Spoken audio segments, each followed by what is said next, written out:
Morning. My name is Rebecca Thompson Hitt, and I wanted to talk to you today about needs. I had a book club planned for today, and I was thinking that,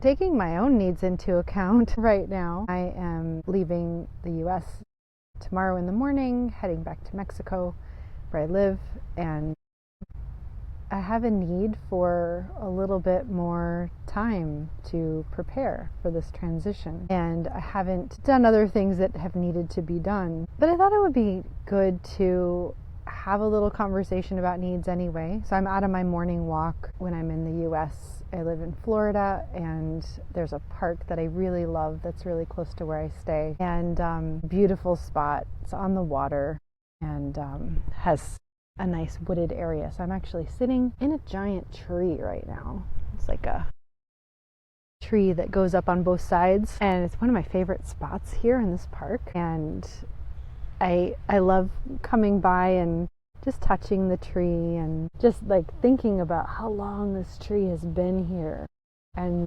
the roots that go into the earth, and just the gentle holding that this tree has been doing, but also the strength of this tree. Anyway, so that's where I am right now recording this video. So needs, if you grew up in a house, you grew up in a family where other people's needs were bigger, were more important than yours, you may not have a really good sense of what it is that you actually need. And this can happen in lots and lots of different ways. Sometimes it's because your parents or a parent has a mental illness and they're not able to really hold your needs in mind. Sometimes there's another person who has a lot of needs. I've got a lot of clients who have a sibling who was on the spectrum or had other mental health needs, and they took a lot of energy from the parents.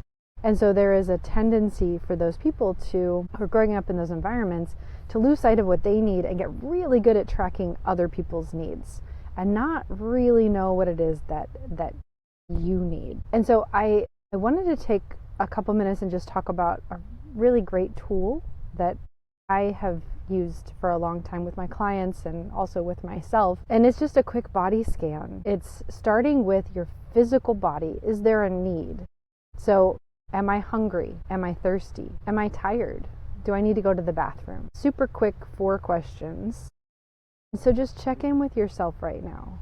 Are you hungry? Do you need to eat something? Are you thirsty? Do you need a drink of water? Are you tired?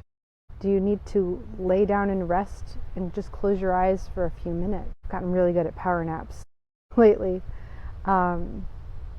And then do you need to go to the bathroom? Because sometimes we're not paying attention to even our own body sensations, our own needs within our bodies.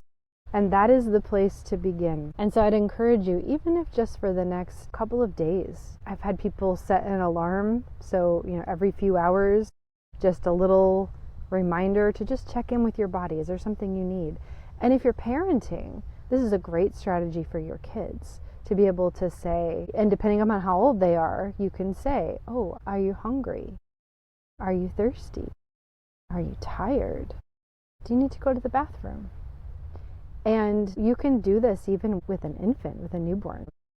My second grandbaby is 2 weeks old right now, and we're watching, I think you're hungry. Oh, you look tired. I wonder if you need to go to the bathroom. So it can start even then by naming. So if you've got kids, you can just keep checking in with them. What's happening in your body?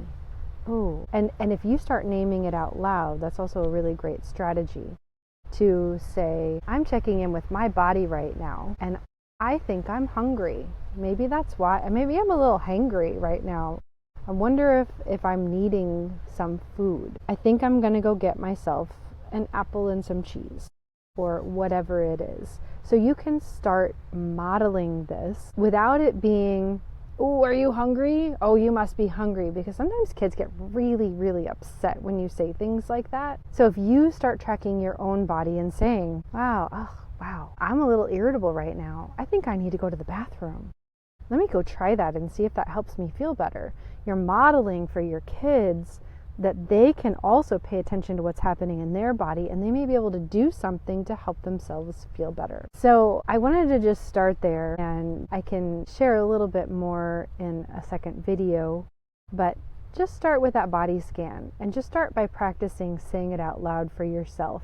And if you've got a really small one, you can say, oh, I wonder if, you can say that with older kids too. I wonder if you're hungry. I wonder if you're thirsty. I wonder if you need to go to the bathroom. I wonder if you're tired. And not, you are tired, or obviously this is what needs to happen. Even if it looks obvious to you, if you say these things out loud, it helps your kids to start noticing for themselves. Yeah, well, I wonder what it is that, is making mom or dad say, am I tired? But without it being, oh, you're tired. The more that you can be curious, the better. So hopefully this is helpful for you. Let me know in the comments. Let me know if this is something that you've done or something that you're trying and what happens. And I hope you have a great day.